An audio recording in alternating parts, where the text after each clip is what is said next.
कहा जाता है कि भगवत गीता सिर्फ किसी एक धर्म के लिए नहीं है, बल्कि यह इस धरती के हर इंसान के जीवन के लिए उपयोगी है।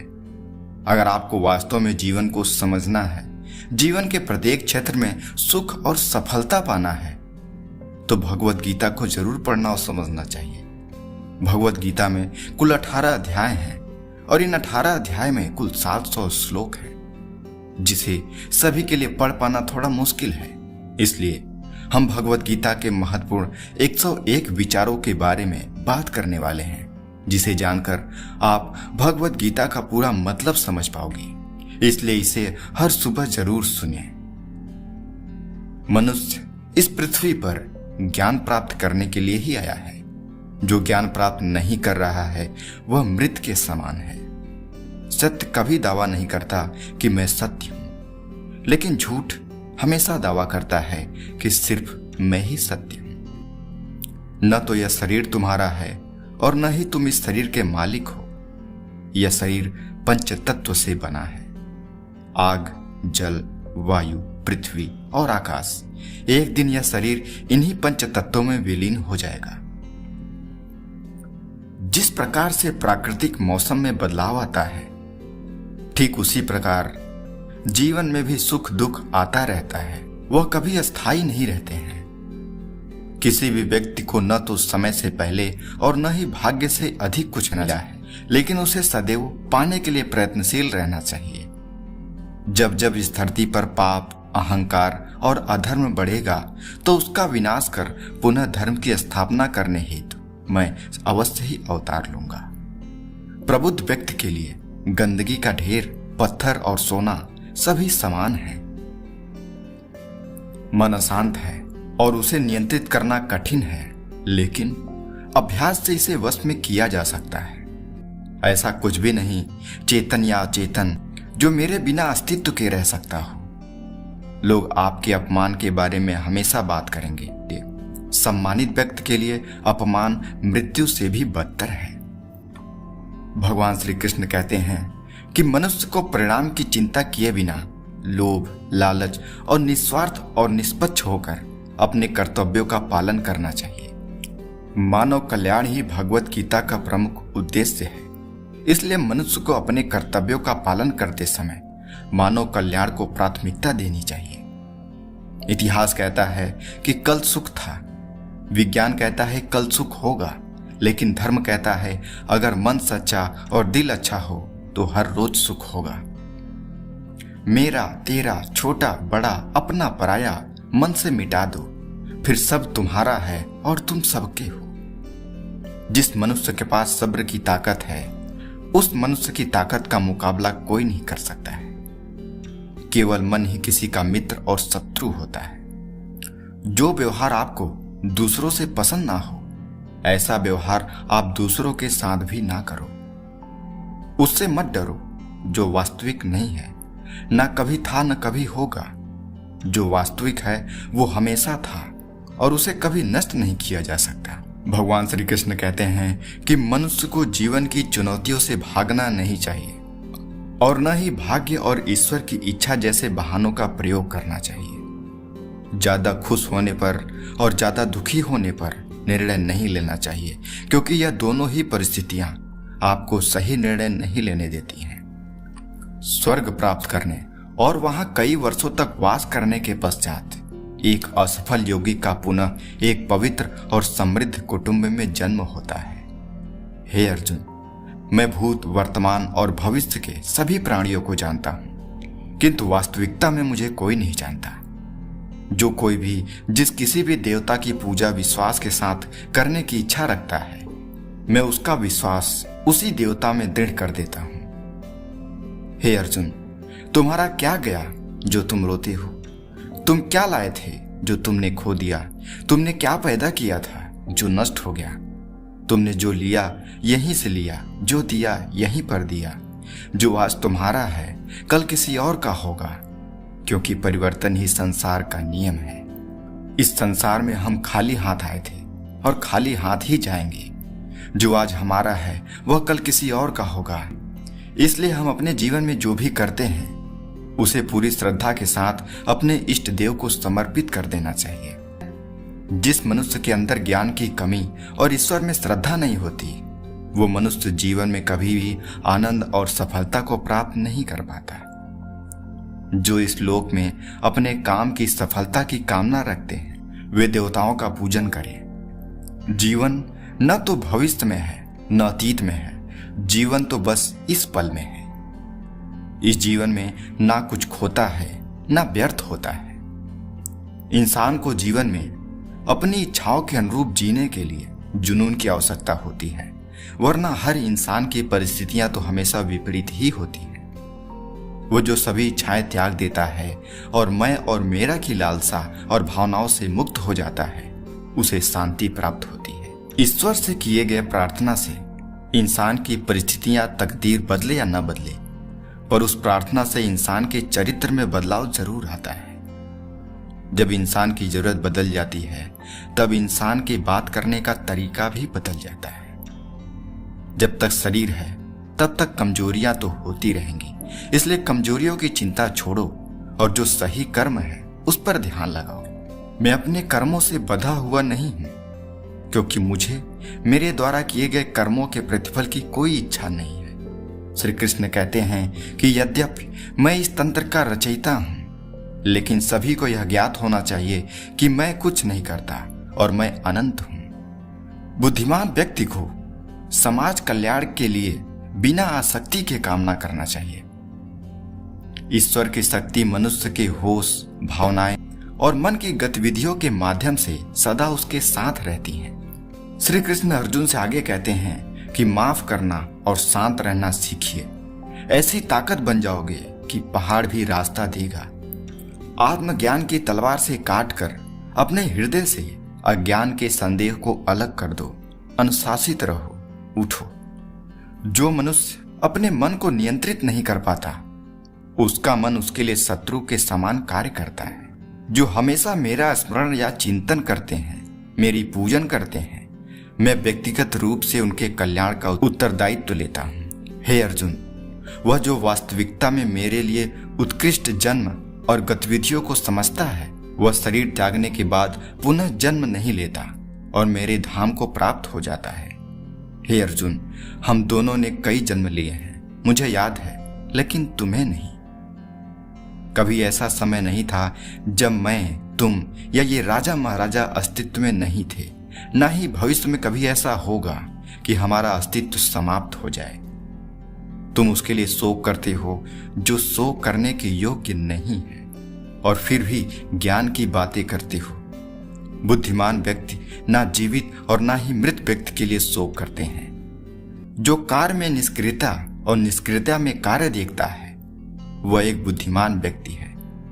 जो लोग परमात्मा को पाना चाहते हैं, वह ब्रह्मचर्य का पालन करें। मन अवश्य ही चंचल होता है, लेकिन उसे अभ्यास और वैराग्य के माध्यम से वश में लाया जा सकता है। जो मन को नियंत्रित नहीं करते, उनके लिए वह शत्रु के समान कार्य करता है। जो व्यक्ति आध्यात्मिक जागरूकता के शिखर तक पहुंचे हैं, उनका मार्ग है निस्वार्थ कर्म। जो भगवान के साथ संयोजित हो चुके हैं, उनका मार्ग है स्थिरता और शांति। वह व्यक्ति जो सभी इच्छाएं त्याग देता है और मैं और मेरे की लालसा और भावनाओं से मुक्त हो जाता है, उसे अपार शांति की प्राप्ति होती है। बुद्धिमान व्यक्ति कामुक सुख में आनंद नहीं लेता। संयम, सदाचार, स्नेह एवं सेवा, ये गुण सत्संग के बिना नहीं प्राप्त होते।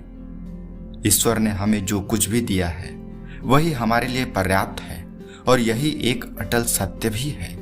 गीता में आगे बताया जाता है कि मुक्ति का मुख्य द्वार केवल भगवत भक्ति से ही है, जिसे सभी को स्वीकार करना चाहिए। हे अर्जुन, केवल भाग्यशाली योद्धा ही ऐसा युद्ध लड़ने का अवसर पाते हैं जो स्वर्ग के द्वार के समान है।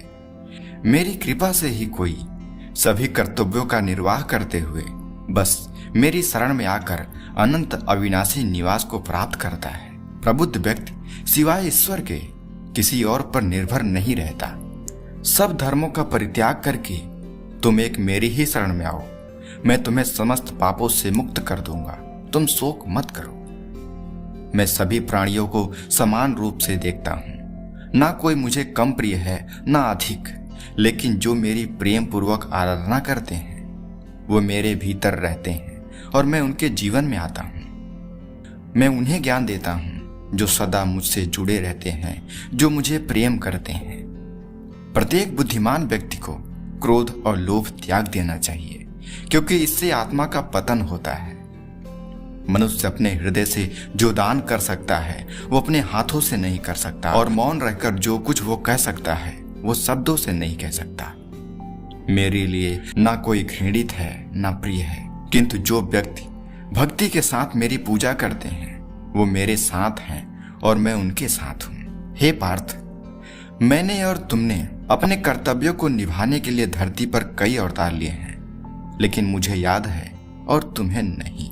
जो इंसान किसी की कमी को पूरा करता है वो सही अर्थों में महान होता है। हमारी व्यर्थ की चिंता और मन का भय एक ऐसा रोग है जिससे हमारी आत्मीय शक्ति बिखर जाती है। जो बीत गया उस पर दुख क्यों करना, जो है उस पर अहंकार क्यों करना, और जो आने वाला है उसका मोह क्या करना। याद रखना, अगर बुरे लोग सिर्फ समझाने से समझ जाते तो बांसुरी बजाने वाला भी कभी महाभारत होने नहीं देता। जब वे अपने कार्य में आनंद खोज लेते हैं तब वे पूर्णता को प्राप्त करते हैं। व्यक्ति जो चाहे वो बन सकता है यदि वह विश्वास के साथ इच्छित वस्तु पर लगातार चिंतन करे। मैं उष्मा देता हूँ, मैं वर्षा देता हूँ और रोकता भी हूँ, मैं अमृत भी हूँ और मैं ही मृत्यु भी हूँ। वह जो इस ज्ञान में विश्वास नहीं रखते मुझे प्राप्त किए बिना जन्म और मृत्यु के चक्र का अनुगमन करते रहते हैं। लोग अपने अपमान के बारे में हमेशा बात करेंगे। सम्मानित व्यक्ति के लिए अपमान मृत्यु से बदतर है। वह व्यक्ति जो मृत्यु के समय मुझे स्मरण करते हुए अपना शरीर त्यागता है वह मेरे धाम को प्राप्त होता है, इसमें कोई संशय नहीं है। जो आत्मा को मारने वाला समझता है और जो इसको मरा समझता है वे दोनों ही नहीं जानते, क्योंकि यह आत्मा न मरता है और न मारा जाता है। जैसे मनुष्य जीर्ण वस्त्रों को त्याग कर दूसरे नए वस्त्रों को धारण करता है, वैसे ही देही जीवात्मा पुराने शरीर को त्याग कर दूसरे नए शरीर को प्राप्त होता है। आत्मा किसी काल में भी न जन्मता है न मरता है और न यह एक बार होकर फिर अभाव रूप होने वाला है। आत्मा अजन्मा, नित्य, शाश्वत और पुरातन है। शरीर के नाश होने पर भी इसका नाश नहीं होता। जन्म लेने वाले के लिए मृत्यु उतनी ही निश्चित है जितना कि मृत्यु होने वाले के लिए जन्म लेना। इसलिए जो अपरिहार्य है उस पर शोक मत करो। अच्छे कर्म करने के बावजूद भी केवल आपकी बुराइयां ही याद रखेंगे। इसलिए लोग क्या कहते हैं इस पर ध्यान मत दो, तुम अपना कर्म करते रहो। किसी और का काम पूर्णता से करने से कि अपना काम करें, भले ही उसे अपूर्णता से करना पड़े। ज्ञानी व्यक्ति को कर्म के प्रतिफल की अपेक्षा कर रहे अज्ञानी व्यक्ति के दिमाग को स्थिर नहीं करना चाहिए। बिना फल की कामना से किया गया कर्म ही सच्चा कर्म है। ईश्वर चरण में हो समर्पण वही केवल धर्म है। इंसान हमेशा अपने भाग्य को कोसता है, यह जानते हुए भी कि भाग्य से भी ऊंचा उसका कर्म है जो उसके स्वयं के हाथों में ही है। सही कर्म वह नहीं जिसके परिणाम हमेशा सही हों, अपितु सही कर्म वह है जिसका उद्देश्य कभी गलत ना हो। अपने कर्म का पालन करो, क्योंकि वास्तव में कर्म अकर्म से बेहतर है। गीता में कहा गया है, कोई भी अपने कर्म से भाग नहीं सकता, कर्म का फल तो भुगतना ही पड़ता है। इस संपूर्ण संसार में कोई भी व्यक्ति महान नहीं जन्मा होता, बल्कि उसके कर्म उसे महान बनाते हैं। अपने अनिवार्य कार्य करो, क्योंकि वास्तव में कार्य करना निष्क्रियता से बेहतर है। सज्जन व्यक्तियों को सदैव अच्छा व्यवहार करना चाहिए, क्योंकि इन्हीं के पद चिन्हों पर समान व्यक्ति अपने रास्ते चुनता है। बुद्धिमान को अपनी चेतना को एकजुट करना चाहिए और फल के लिए इच्छा छोड़ देनी चाहिए। मन की गतिविधियों, होश, श्वास और भावनाओं के माध्यम से भगवान की शक्तियां सदा तुम्हारे साथ है और लगातार तुम्हें बस एक साधन की तरह प्रयोग करके सभी कार्य कर रही हैं। इंद्रियों की दुनिया में कल्पना सुखों की प्रथम शुरुआत है और अंत भी, जो दुख को जन्म देता है। अपने आप को भगवान के प्रति समर्पित कर दो, यही सबसे बड़ा सहारा है और जो कोई भी सहारे को पहचान गया वह डर, चिंता और दुखों से आजाद रहता है।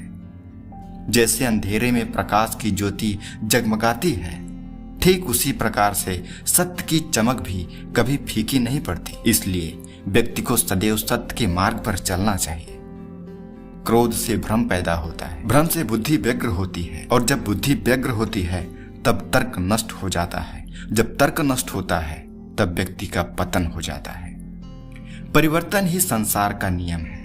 एक पल में हम करोड़ों के मालिक बन जाते हैं और दूसरे पल में ही हमें लगता है कि हमारे पास कुछ भी नहीं है।